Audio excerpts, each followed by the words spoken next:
di sa tanan guys. So dayan guys, naatay kaning baboy diri guys. Ato ning humbaon. So dili pa na tumbaon guys. Ato ni siyang hiwa-hiwaon guys. Grabe jud ka bulang akong kutsilyo guys. Di lang siya makita katong sa kapaspas pero namula gid akong kamot guys.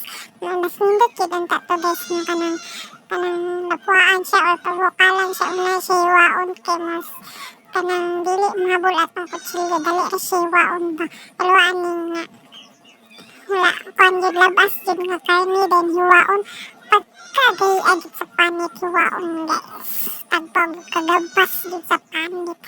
Ayan pulan o gayan magkuha na tayo sa lamas guys. Mga tong lamas sa tong humbaon o sa dili magtuga o sunod. Ayan, luto na mga unita.